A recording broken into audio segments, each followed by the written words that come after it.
Marin Women's Hall of Fame was founded during the last decade to honor local women of achievement and to create a record of their lives.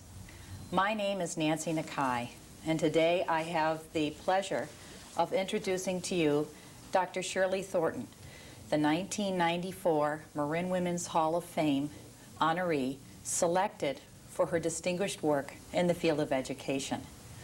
Welcome and congratulations on your recent honor. Thank you very much. Now, I know that you did not start out life as a deputy superintendent of schools for the state of California. Did you begin life here in California? No, I started life in a one-room log cabin. No. No, I started life in New Orleans, Louisiana. And my family did as most families of African-American descent. We came out to California believing in the American dream. So in the 50s, we relocated with many others. So were your early childhood experiences in the state of California, or were they back in Louisiana? I was in Louisiana until I was 15. And so I finished elementary school and came out to Oakland, California, then Berkeley, then San Francisco. Growing up in Louisiana, did you have expectations placed on you as a young girl or a young Southern girl? The expectations I had were mainly family. I mean, in the South, you were expected to go to college. It was not a matter if you would go, it was which college you would attend. So there was never any question about expectations of acquiring an education. It was more of what would you do to honor your family, honor who you were, honor the traditions of the past. I attended an all-black elementary school. I lived in a community where you had doctors, nurses, pharmacists, business people. So I mean, we didn't realize that our world was lacking. So we expected to achieve. We expected that we would be somebody. So these expectations came from your parents' belief in having a strong education? Parents, community. The school I attended, Valina C. Jones, when I meet people across the country now, if you went to Valina C. Jones, you remember Fannie C. Williams. She was on Theodore Roosevelt's Educational Advisory Council for colored people, but she was one of the 10 most educated black women or colored women in America. So Eleanor Roosevelt visited our school. We were expected to achieve. The question was whether or not you'd go to Xavier, which meant you were light-skinned and Catholic, or you would go to Dillard, which meant you were Protestant and dark-skinned, but you were going to go to college. Did you have any role models, specific role models during this time? I think my main model was Fannie C. Williams, who was, even though I attended the school that was very Creole, and kids had to say they were colored. I mean, you did not know they were. They had to say they were. And Fannie C., because of the whole structure of a New Orleans, you had to achieve and you had to excel. So with their early encouragement of education plans for you, did they find growing up in the segregated South something so terrible to overcome, or they dealt with the situation as it was given? My brothers I have 3 brothers. They all grew up to be over 6 feet 5 inches. You cannot be reared to believe you are equal and you're somebody in a southern town. So my mother realized that in having us believe in the American dream, that you could be whatever you wanted to be, you got into difficulty. You would be walking down the street and someone would expect you to say, "Yes, ma'am." Well, I don't have to ma'am you. I don't even know you. I'm not going to get off the sidewalk. You are not better than I am. So you couldn't have that belief system and survive in the South. So my mother decided that as we grew older, that it was better to remove us from the South and bring us out to this place called California. Well, we're certainly glad that you came. I understand that you went from graduating from high school into the United States Army. Right. Is that correct? That's right. And I did that because once out here, the American dream was more a myth and a belief than a reality. So in '57, when I was about to graduate from high school, I was told by a very well-meaning counselor that not to go into the world of teaching because for a Negro, teaching was not a viable option in the 50s in California. And at that time, you had a course called Senior Goals. And these women came from the branches of the military and said, you know, this is what the military offers. And I said yes, and the more I said yes, everybody else said no, because good girls didn't go in the Army. And I found once I got in the military, it was the best thing I could have done. Were your experiences in the military one that helped shape your future goals as an educator, or what was it that you gained from the military? What the military taught me was that life is nothing more than merits and demerits based on your behavior. And I had enough demerits in the military to realize, in fact, I was told I got into physical therapy, I was told that either learn to control your mouth, because in my family you were not allowed to hit. We could not strike each other. But there's a thing called the dozens, and words could be more painful than licks. And so you learn how to use your mouth to control the environment. And needless to say, with my sister and brothers, I was not very good. But outside of that environment, I was better than most in having a very sharp tongue. But a sharp tongue does not necessarily get you what you want. So after doing enough KP duty and enough scrubbing stairs and enough Article 15's company punishment, I realized that that a mouth without credentials is not of value. So you sought the credentials. So the chief therapist at that time said, either stay in the military and learn to control your mouth, or get out of the military and go to college and get some alphabets with that mouth. But that mouth and no credentials is not going to get you very far. So upon that recommendation, you enrolled in college. I got out of the military. I majored in biological sciences, and then I was going back into the military. But once I decided to go back, I was told I had an eye ailment and I didn't qualify to be an officer. I was okay to be enlisted, but I couldn't be an officer. So by then, because I didn't know what else to do, I then looked back into teaching and found, well, yeah, now teaching was a possibility. So I took 30 units of phys ed in 1 year because I came under the Fisher Bill, which said you needed an academic major and a non-academic minor. So I majored in and did this 30 units of PE, took the National Teachers Exam. Luckily for me, it was not offered in science, it was offered in phys ed. And phys ed was so much science that I scored in the top 5. Because of your physical therapy? Because of all of the training I had.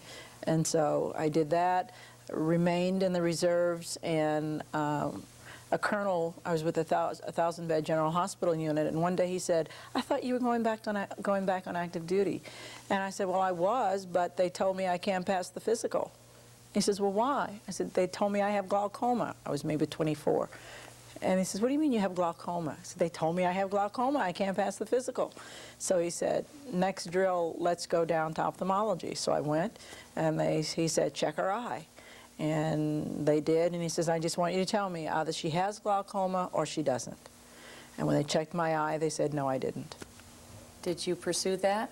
Well, what I did, I was already now in teaching, so I pursued it and got a direct commission as an officer. So I think sometimes something else controls your life, because now I've been able to do my military and make it to a full colonel, and also be in education and make it to deputy of the state. So I've been able to have 2 careers.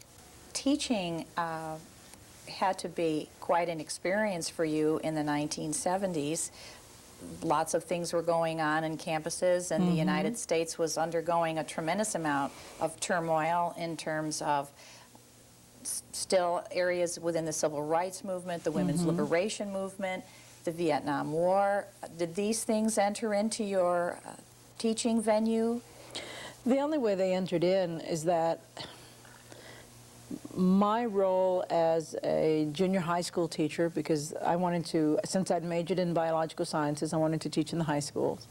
And somehow my supervisor knew that I'd do well in a middle school or a junior high. So I started at Aptos Middle School in San Francisco, one of the first 2 African-American teachers to be at that school. And the school was going through a transition because it was the 60s, and we had moved from a public school where kids wore middies, uniforms, to where it was becoming a regular public school. So you had affluence and you had the changing of the 60s in the Ingleside in San Francisco. So you had African American kids coming to a school that had been previously all white and being the bridge between those two. And so I found myself in a very key role, first as a science teacher and as a phys ed teacher, but then I moved into counseling because no one else knew how to counsel black kids, which I always thought strange. But because of that, I then went back to college, got my master's in counseling, got my master's in administration, and then got my master's in education, always looking at there's nothing wrong with our children. What's wrong with our children is us.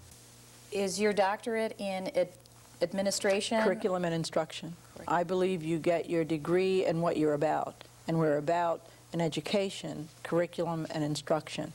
I think you get leadership skills elsewhere, but I really believe that we have to know what is the product of what we do.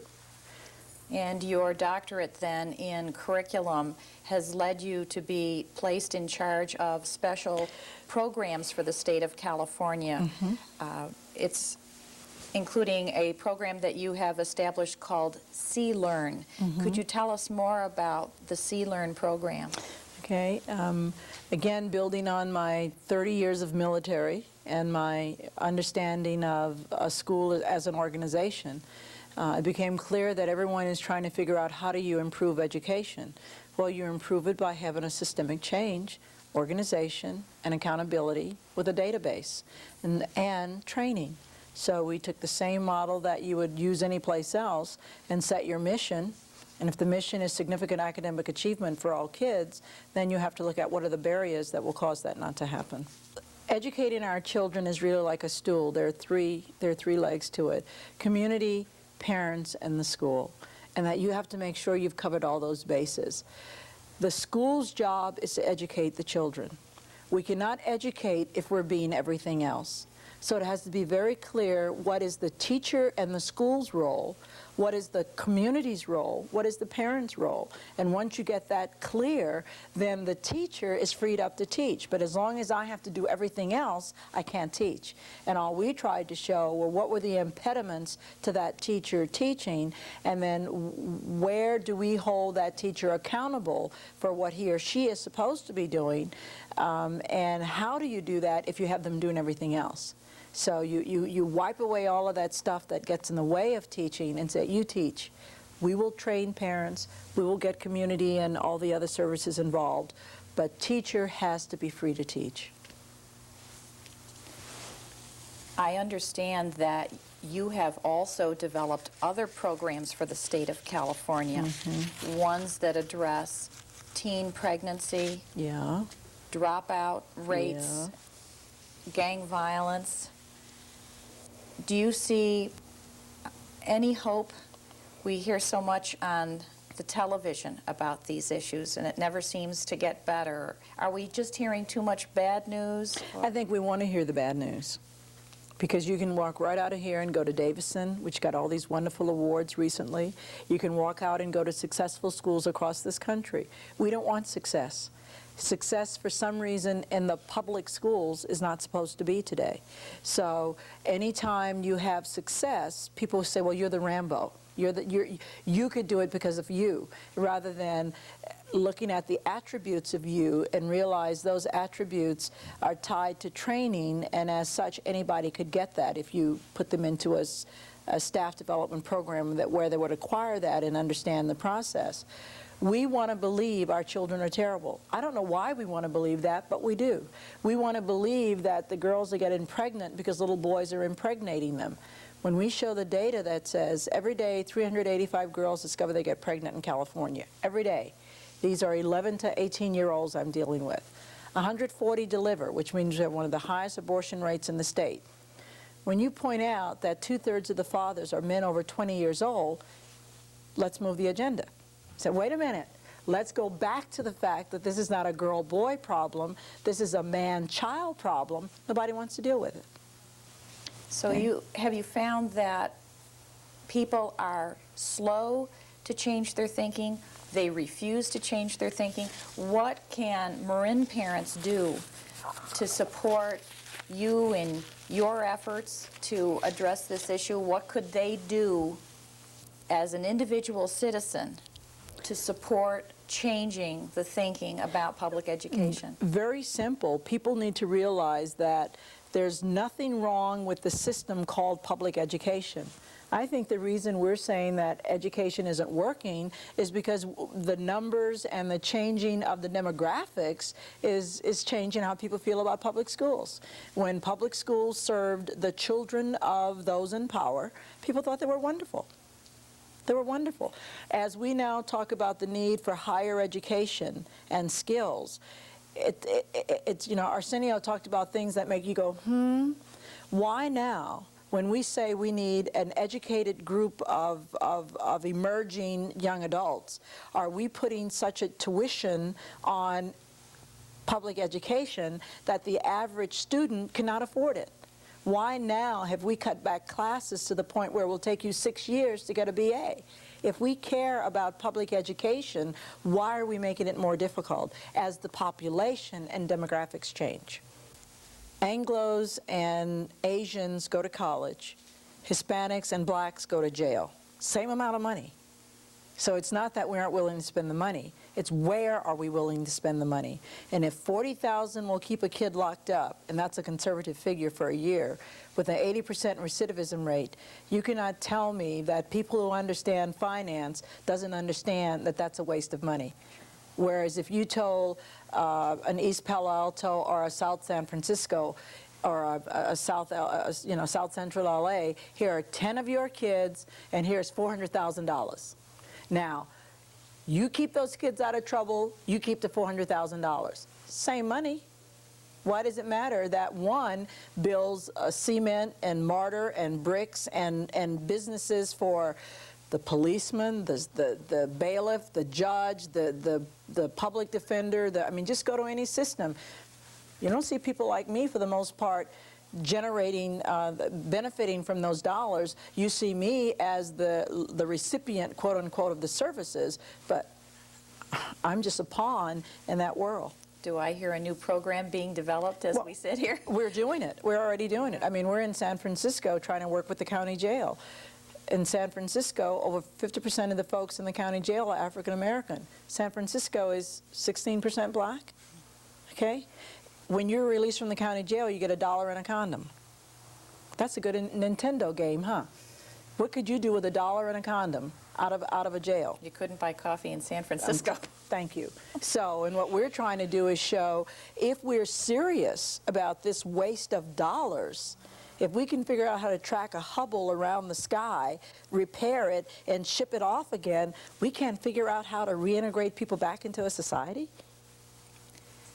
I understand that you address all of these serious concerns every day in Sacramento. I go to work every day expecting to be fired, and at 5 o'clock when I still have a job, I praise Allah and say thank you for another day. And you have a long commute back, don't you? I understand. And I have 90 miles both ways to think about. City That's to right. Sacramento and back every day. I start and end revolutions every day on my 3-hour drive. And on the phone in your car. And on the phone in my car, and yes. Your decision then to stay in Marin City and make this long travel every day demonstrates a very strong commitment to your local community here. Well, it does two things for me. It tells Sacramento, since I serve at the pleasure, I mean, I can go in any day and be told it's no longer pleasurable, thank you very much, because I'm an appointee. I saw no reason to reestablish my home in Sacramento, which would then cause me to lose my base of security. Because every day, like I said, I'm serious. I mean, if they told me tomorrow, you no longer have a job here, I'd wonder what took them so long, okay? But my whole thing is, by not committing to Sacramento, by moving there, I don't have to deal with the folks. I can still be me. And because this is my home base, I do still attend church in San Francisco, Jones Methodist United Memorial Church. I do believe that you have to have a role. And I believe as a black professional, my choosing to live in Marin City, even though I can't get a pizza from Dario's in Sausalito because they will not deliver to my home, that I have to know that. I have to have my bougie mixed friends in on a Sunday afternoon and not want to cook and say, well, let's order in. And I have to say, you don't get no deliveries here. And then, of course, everyone gets angry and upset and want to storm the place. I said, but you don't understand. This is the reality for many people. And folks say to me, and I ask as well, do you deliver up in the Headlands? Well, yes, we deliver up in the white area. We won't deliver to your community. And you know, you try this, do you know who I am?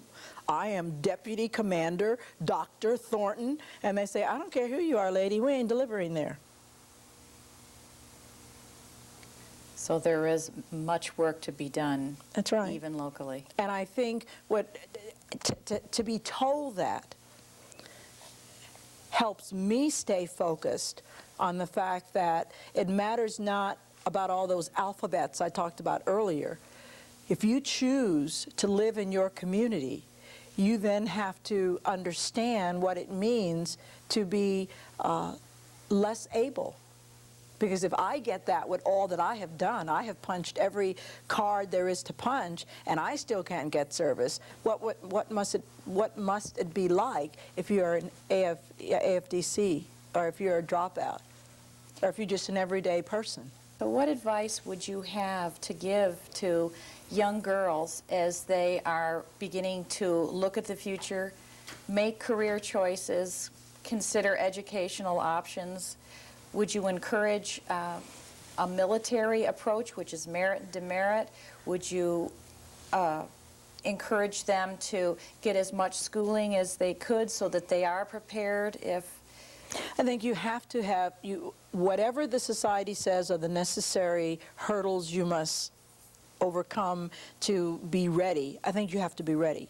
But I also think you have to understand that just because you have the title and you have the position, it never negates what you are. And I go into meetings where people say, well, Shirley, you know, when I see you, I don't see a woman or I don't see an African American. I just see an articulate, educated person. Now, that's supposed to be a compliment. And I say, if you don't see my color and if you don't see my gender, then you miss 2/3 of everything I say. And somehow that's supposed to make me feel good that I have been neutralized. I will always be an African American. And even if I wanted to forget that, I could never forget that. Because this society will not allow me to forget it. But then when I try to bring it up, then they say, well, you're being this hostile, aggressive, angry female. I'm being what the society makes me to be, because I'm supposed to believe I want 1 in 3 African American males between 20 and 29 to be in the criminal justice system in California. I want to believe that the infant mortality rate is supposed to be as it is for African Americans. And then I'm supposed to say, but isn't life wonderful? No, it isn't. It could be, but it isn't. In terms of final words, as we wrap this up, is there any point or anything about Shirley Thornton that we have not covered, or any final messages you would like to give to anyone watching this? I want people to be honest. I want folks to read. I want them to read Agents of Repression. I want them to read COINTELPRO. I want them to read Hacker's book, Two Nations. I want them to read about what's going on in the world. I want folks to understand that to be Hispanic-centered or African-centered does not mean you're negating Eurocentric, but it's saying that America has to fess up and be honest. And I don't believe you can do that if you have not done your homework.